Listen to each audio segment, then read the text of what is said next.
In this video, I'm going to give you the answers to the questions that you didn't even know to ask about what it's like living in Midland.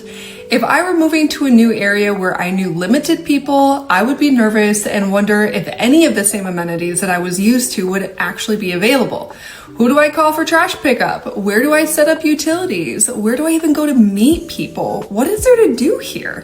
I've helped a lot of families relocate over the years, and I hear these same questions again and again. So today I'm going over some of the things that I had to learn the hard way by living here for years, most of my life. But if you're already moved into this town, this video may also help you discover some new tips for you too.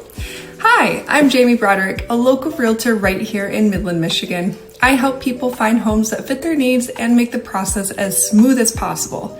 Buying a home is exciting, but let's be honest, it can also be a little overwhelming, especially if you don't know what to expect in today's market. So let's start with the basics, getting your utilities up and running. For gas and electricity, you'll go through Consumers Energy. Consumers runs our natural gas, we have lots of different propane companies, and our electricity. Most of our meters are smart, so it can be handled even remotely, and even with everything set up online, on move-in day, it's super simple. The last investment property that I bought, I forgot to turn on the utilities before the inspection, and the inspector got there, called me and said, "Hey, Jamie, we have a problem.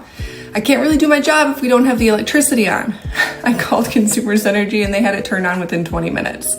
Of course, I do recommend scheduling it a few days ahead just to make sure everything's working when you show up with the moving truck and so that you don't forget. Water, sewer, and trash pickup are all handled by the City of Midland. You'll want to call or stop by the city's office to get your services started. Again, for our city water, most or all of our meters have been converted over to smart meters, which makes everyone's job easier. Our water is billed quarterly. It's one of those bills that often get forgotten, so I ended up putting all my properties on an automatic withdrawal so I don't accidentally get my water turned off. Our water and sewer is combined on one bill, and for my family of 6, that runs about $230 a quarter. Midland recently partnered with GFL for recycling. Recycling is only picked up once a month in the city of Midland and every 2 weeks in some of our townships. If you're like me who orders a lot of stuff online, one bin may not be enough. You can actually lease a second bin for like $36 a year. Midland does have an awesome recycling center as well. You can bring your recycling right to the center complimentary.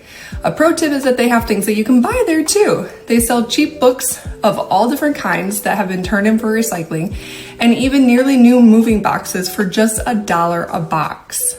Midland's trash pickup is automatic and included in your property taxes, so it's one less thing to be set up. If you need to buy a trash bin, it's cheaper to get it right from the city, and they will deliver it right to your curb. They currently run about $80 and it can hold up to 200 pounds. The other amazing thing is that the city offers the Borrow a Container program. You can get complimentary 4 cubic yard dumpsters up to 4 times a year delivered right to your curbside. The city does what we call heavy item pickup once a month, where you can bring large items like mattresses, couches, and other things that don't fit in the bin. And if you don't want to get that, Borrow a Container right to the curbside so that they can pick it up for you.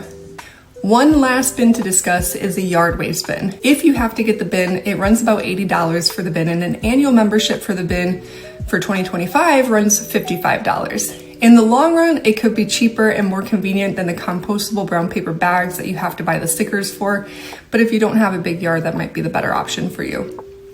You can use them from the first week of April through the last week of November, but the months of April, October, November, they actually collect them complimentary, but you'll need to buy stickers by the first week of May to have them picked up for May, June, July, August, and September.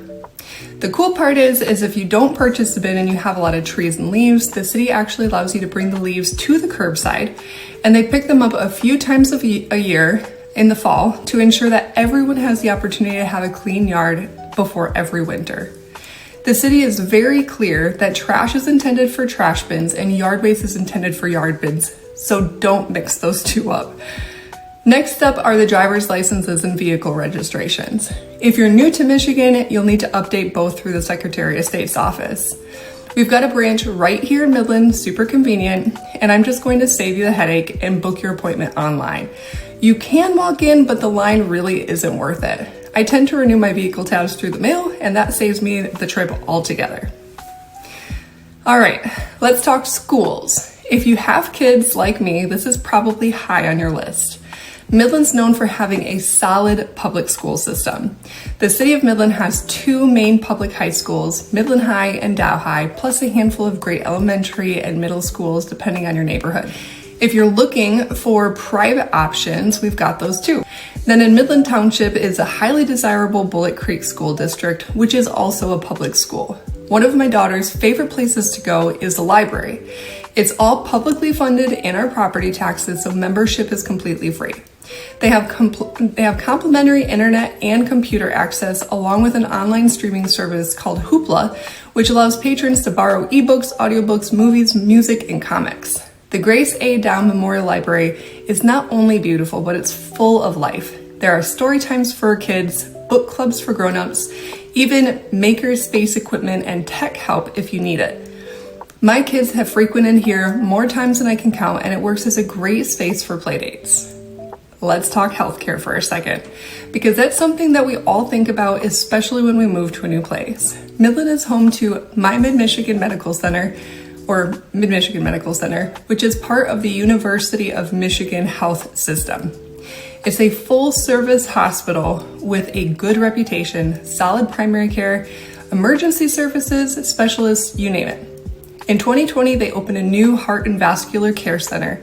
And in 2024, they opened a new cancer center. And I've heard that they just opened 2 designated NICU care rooms. They're Midland's largest employer and is consistently expanding. There's a ton of services for the size of the city that Midland actually is. As for safety, I have to say Midland's public safety department is one of the reasons people feel really comfortable raising their families here.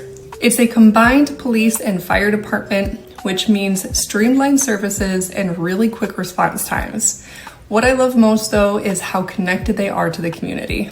You'll see officers at school events, local fundraisers, even biking neighborhoods. All right, now that we've got the essentials out of the way, utilities, schools, and healthcare, let's talk about what it actually feels like to live in Midland. Because the paperwork and logistics matter, but it's the little things like the community and the seasons and the culture that really shape my experience here. So let's start with the weather, because if you're not from a northern state, I'm just gonna say it, you'll want to be prepared. We really do get all 4 seasons here, and not the gentle, subtle kind either. Each one comes in fully dressed, ready to make an entrance. Winter hits hard. I'm talking real snow and freezing rain, and some mornings where starting your car feels like an Olympic sport. But here's the thing, I kind of love it. There's something peaceful about a fresh snowfall, and it doesn't take long to get used to driving in it. Just make sure that you've got warm boots, a snow brush, and an ice scraper for your car, and maybe invest in a remote start if your vehicle doesn't have it already. Trust me, it's worth it. Spring can be a little chaotic. One day it's sunny and warm, the next day it can be raining sideways, but the energy shift is real. I just had clients from Idaho who were here looking at houses and said, I can't believe how green everything is. Michigan, spring and summer, everything is green and blossoms. It's totally beautiful. We see people walking around downtown again, riding bikes and dining outside. Summer in Midland is honestly one of my favorite things. We've got all kinds of outdoor events, concerts, art fairs, movies in the park. My family and I love walking through the farmers market on Saturdays, grabbing some kettle corn and an iced coffee, and just soaking up the sunshine. It's a great time to explore everything from the Tridge to Dow Gardens. And then there's fall, which is so many residents' favorite. The weather starts to cool off and sweaters are perfect. They call it sweater weather. The color of the trees become unreal and the whole area turns gold and orange and red, and there's this calm, cozy vibe that prepares you for the brisk winter ahead.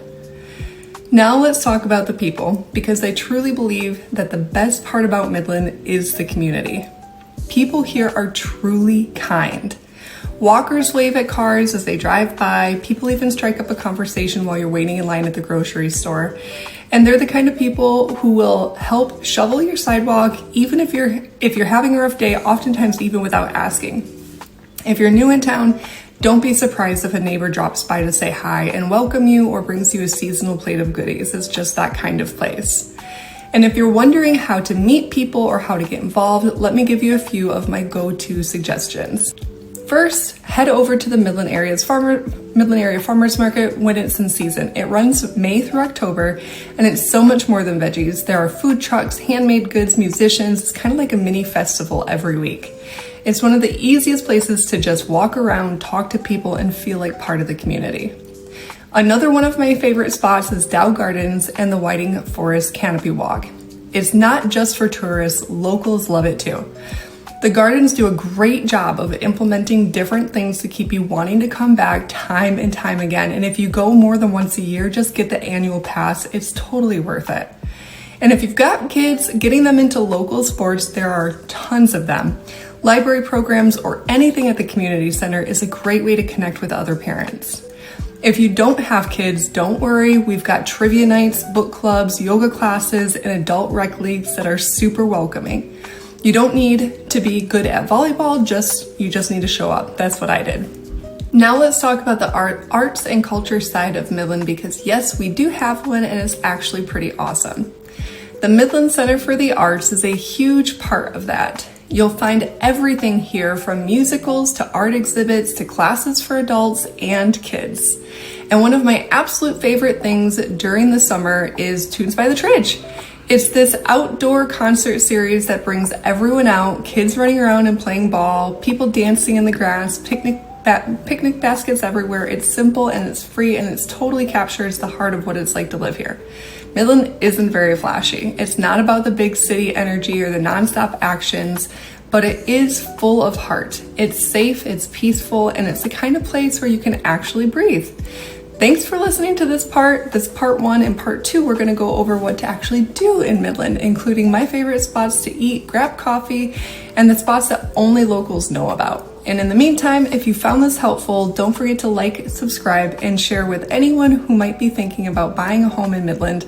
And if you're looking for help to move to the area, please reach out to me. My phone number is right here on the screen, and you can call, text, or email me anytime. Happy house hunting.